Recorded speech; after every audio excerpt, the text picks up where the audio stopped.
नमस्कार मेरे प्यारे दोस्तों, स्वागत करता हूं आपका आपके परिवार इनोवेशन स्टडी चैनल में।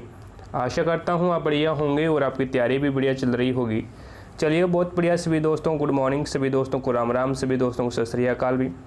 जैसा कि आप सभी को पता है, हमारी डेली क्लास रहती है सुबह 8 बजे, जिसमें हम कंबाइंड क्वेश्चन कवर कर रहे हैं बायोलॉजी के, केमिस्ट्री के और एग्रीकल्चर के, जेट, आईसीआर, बीएचयू, आरपीवीटी और एग्रीकल्चर सुपरवाइजर के लिए। तो जितने भी फ्रेंड्स क्लास को देख रहे हैं, जिसने भी क्लास को लाइक नहीं किया तो एक बार क्लास को लाइक ज़रूर करें, शेयर नहीं किया अपने दोस्तों के साथ में तो एक बार क्लास को शेयर ज़रूर कीजिए ताकि सभी दोस्तों को क्लास का लाभ मिल सके। चैनल पे नए हैं तो चैनल को सब्सक्राइब कर लेना, पास में लगे बेल आइकन को प्रेस कर लेना ताकि न्यू अपडेट आपको टाइम टू टाइम मिलती रहे।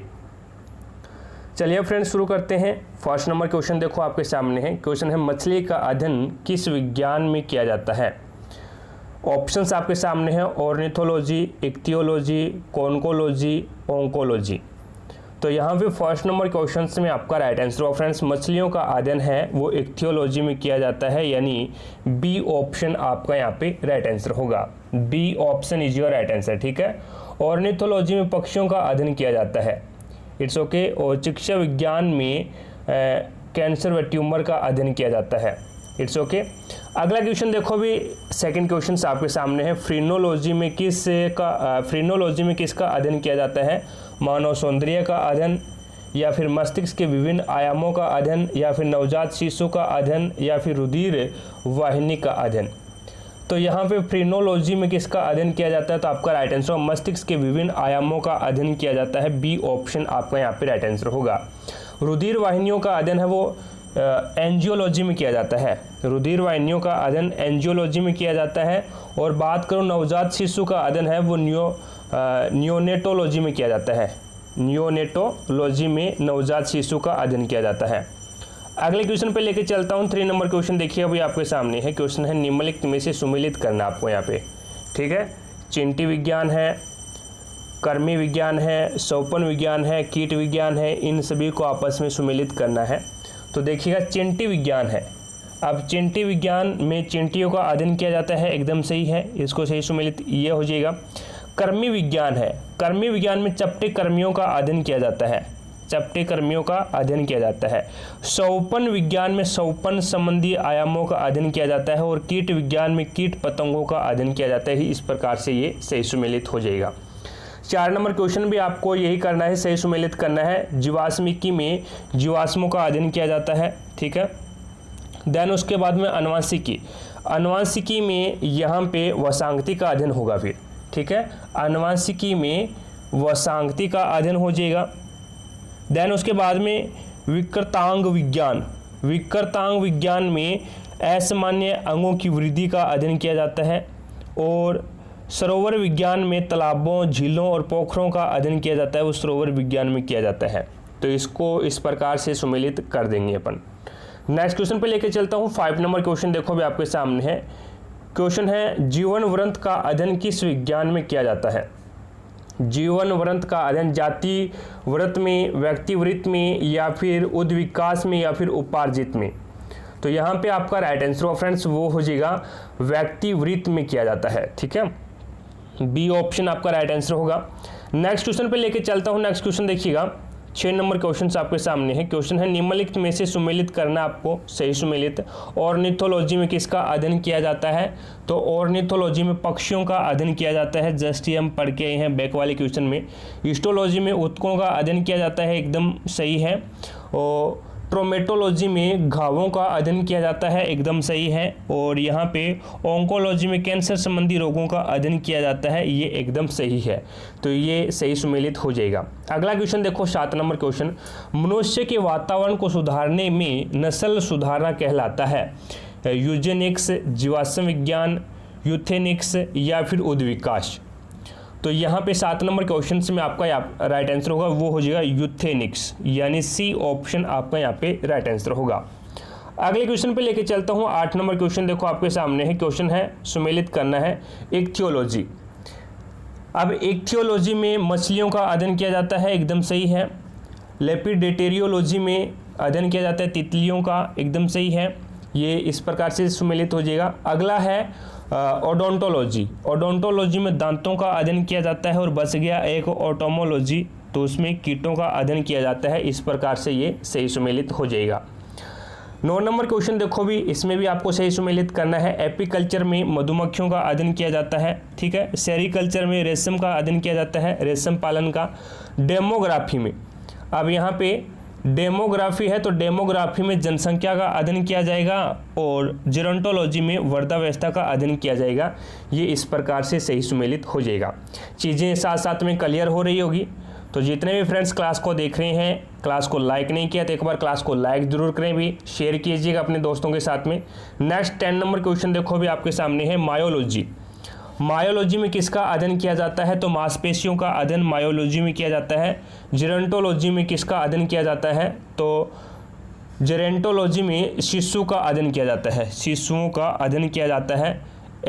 एरेनियोलॉजी में किसका अध्ययन किया जाता है? तो मकड़ों का अध्ययन है, वो एरेनियोलॉजी में किया जाता है। न्यूरोलॉजी में किसका अध्ययन किया जाता है? स्नायु तंत्र का अध्ययन है, वो न्यूरोलॉजी में किया जाता है। तो ये इस प्रकार से सही सुमेलित हो जाएगा। नेक्स्ट क्वेश्चन पे लेके चलता हूँ। 11 नंबर क्वेश्चन देखो भी आपके सामने है। क्वेश्चन है, निम्न में से किस गंध की संवेदना का अध्ययन किसी भी गंध की संवेदना का जो अध्ययन है वो किस विज्ञान में किया जाता है? इथोलॉजी या फिर रेडियोबायोलॉजी या फिर ओल्फैक्टोलॉजी या फिर एंजियोलॉजी? तो यहाँ पे 11 नंबर क्वेश्चंस में आपका राइट आंसर होगा फ्रेंड्स, वो हो जाएगा ओल्फैक्टोलॉजी, ठीक है। ओल्फैक्टोलॉजी यानी सी ऑप्शन आपका यहाँ पे राइट आंसर होगा। एंजियोलॉजी में रुधिर वाहिनियों का अध्ययन किया जाता है।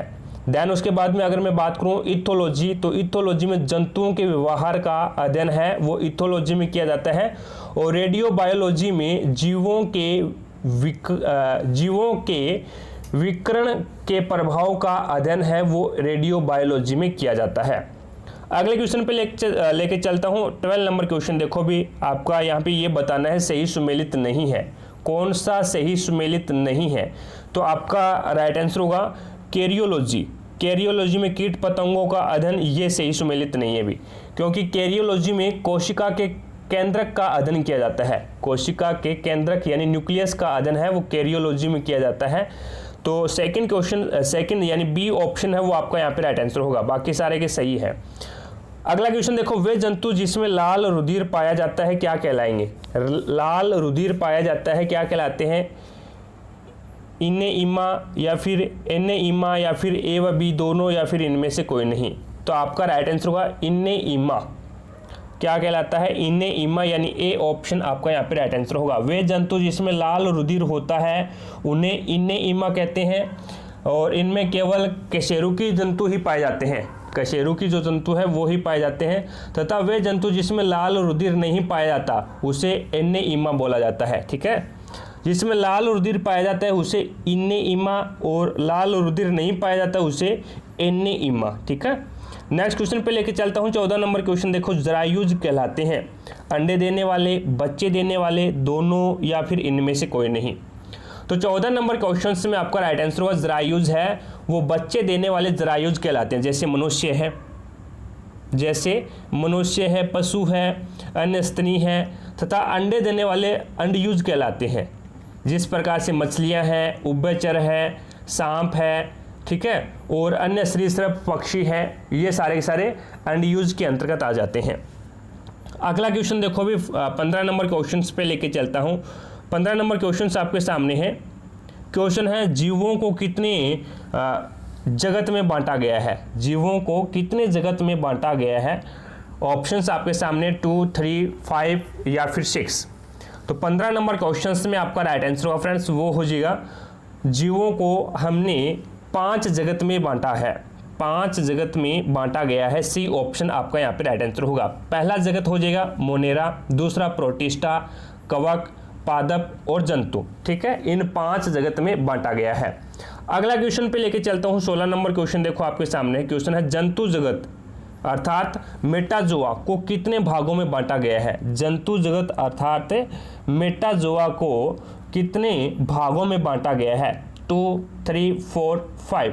तो आपका राइट आंसर होगा 3 पार्टों में, 3 भागों में डिवाइड किया है। मिसोजोआ, पेराजोआ और यूमेटोजोआ। ठीक है, ये 3 जगत है, 3 पार्ट है मेटाजोआ के, जिसे हम जंतु जगत बोलते हैं, मिसोजोआ, पेराजोआ और यूमेटाजोआ। ठीक है, चीज़ें क्लियर हो गई। बी ऑप्शन आपका राइट आंसर होगा।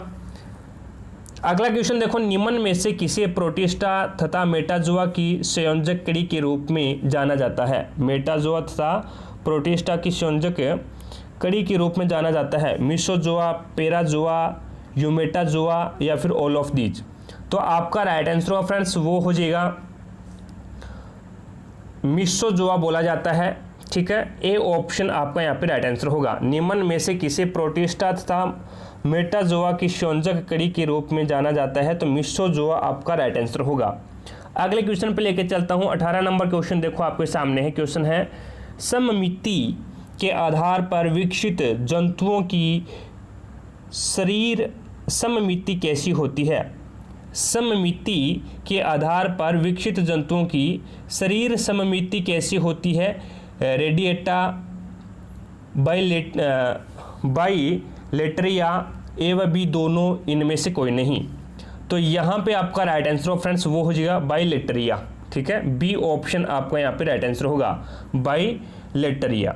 19 नंबर क्वेश्चन देखो आपके सामने है। क्वेश्चन है, किससे जीव को अमर कहा जाता है? यहाँ पे ये हो जाएगा किस जीव को हो जाएगा। ठीक है ना, किस जीव को अमर कहा जाता है? अमीबा, युगलिना, पैरामीशियम, तारा मछली। तो यहाँ पे अमीबा को हमने क्या बोला है? अमर जीव बोला है। ठीक है, ए ऑप्शन आपका राइट आंसर होगा। अमीबा को द्विविभाजन के कारण अमर भी कहा जाता है और इसका आकार है वो अनिश्चित होता है।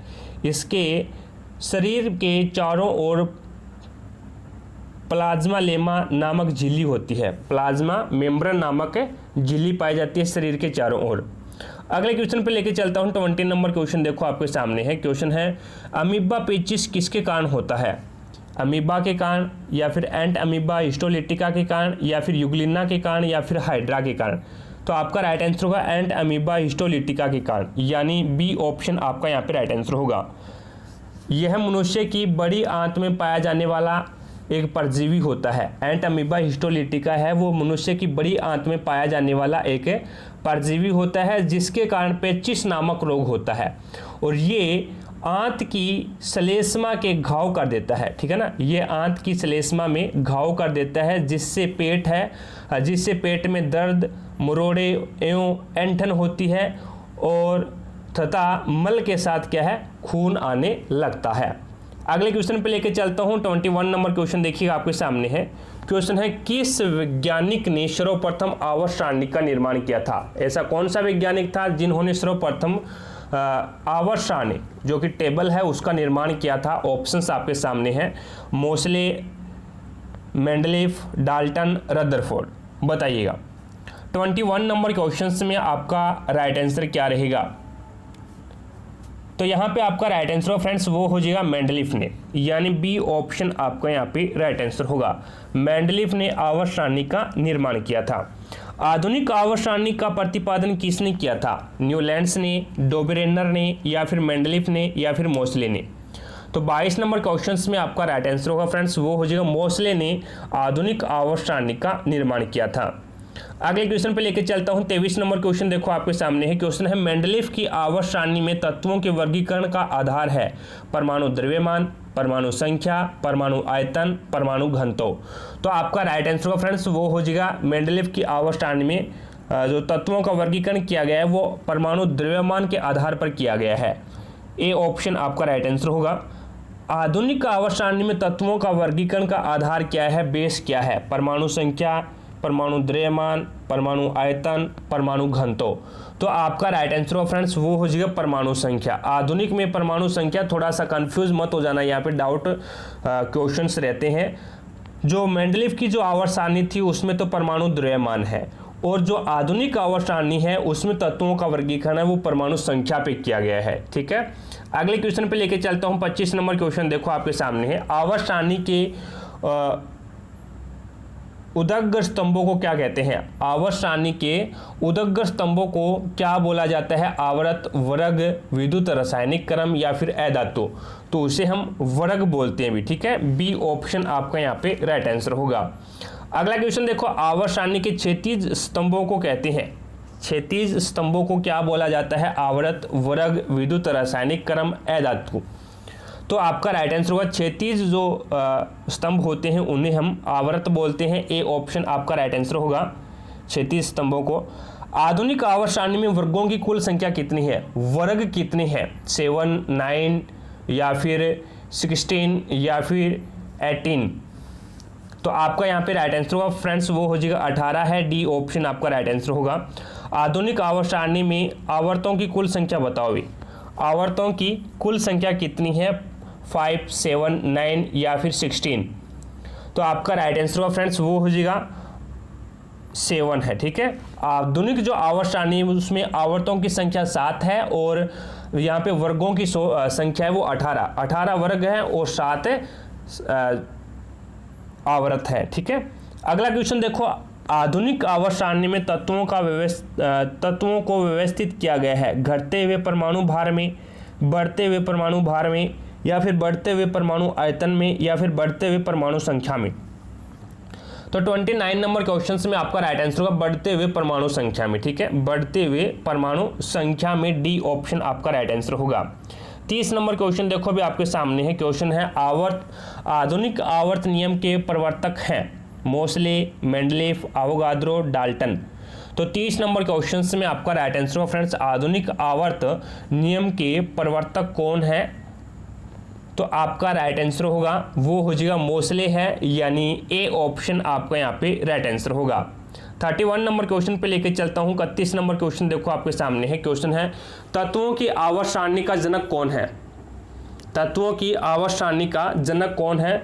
जोहानसन वान डर वाल्स, या फिर जोहान बेयर, या फिर अल्फ्रेड नोबेल, या फिर दिमित्री मेंडलीफ। तो 31 नंबर क्वेश्चन में आपका राइट आंसर होगा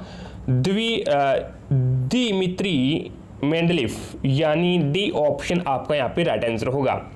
आवर्त सारणी का लंबा रूप निर्भर करता है, आवर्त सारणी का लंबा रूप निर्भर करता है परमाणु के आकार पर, परमाणु के द्रव्यमान पर, परमाणु संख्या पर, या फिर विद्युत ऋणात्मक पर।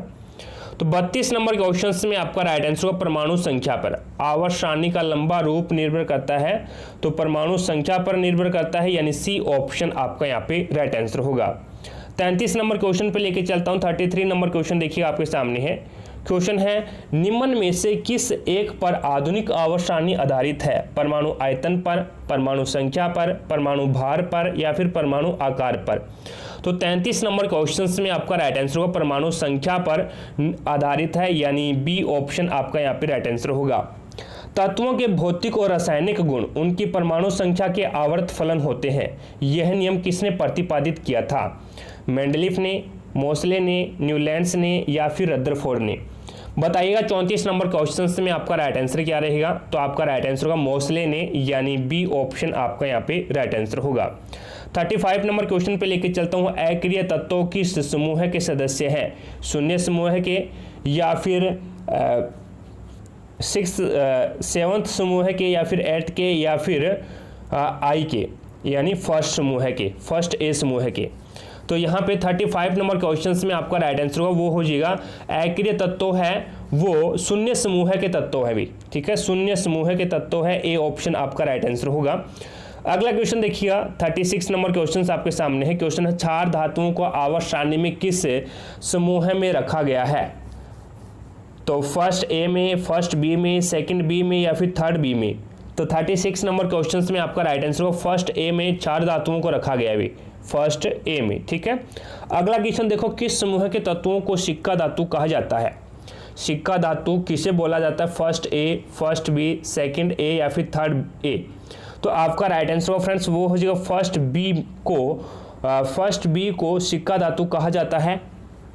अगले क्वेश्चन पे लेके चलता हूं। 38 नंबर क्वेश्चन देखो आपके सामने है। शून्य समूह में रखे गए तत्व किस नाम से जाने जाते हैं? हेलोजन, क्षार धातुएं, क्षारीय, मृदा धातु, या फिर निष्क्रिय तत्व? तो यहाँ पे 38 नंबर क्वेश्चन में आपका राइट आंसर होगा फ्रेंड्स, वो हो जाएगा निष्क्रिय तत्व। ठीक है, निष्क्रिय तत्वों के नाम से, यानी डी ऑप्शन आपका यहाँ पे राइट आंसर होगा। 39 नंबर क्वेश्चन देखो आपके सामने है, आवर्त सारणी में तत्वों का नाम फ्रांस के नाम पर है, उनमें से एक फ्रांसियम है और दूसरा तत्व कौन सा है ये आपको बताना है, फ्लोरीन, क्रोमियम, फर्मियम या फिर गैलियम। तो 39 नंबर क्वेश्चन में आपका राइट आंसर होगा फ्रेंड्स, वो हो जाएगा फर्मियम, यानी सी ऑप्शन आपका यहाँ पे राइट आंसर होगा। 40 नंबर क्वेश्चन पे लेके चलता हूँ, आपके सामने है क्वेश्चन है, निम्नलिखित में से किस वैज्ञानिक ने पोलोनियम तत्वों की खोज की थी, FW ऑस्टन ने, या फिर मैरी क्यूरी ने, या फिर फ्रेडरिक जोलियट ने, या फिर आइंस्टीन क्यूरी ने।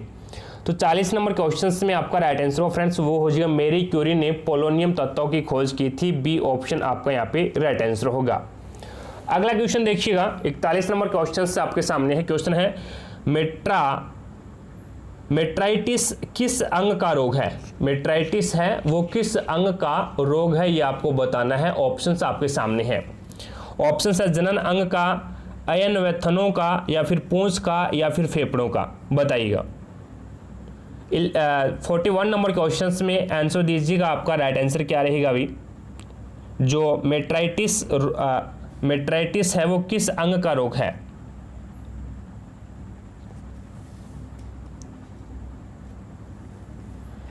तो 41 नंबर क्वेश्चंस में आपका राइट आंसर हो फ्रेंड्स, वो हो जाएगा अयन व थनों का रोग है। ठीक है, अयन व थनों का रोग है, बी ऑप्शन आपका यहाँ पे राइट आंसर होगा। अगला क्वेश्चन देखो,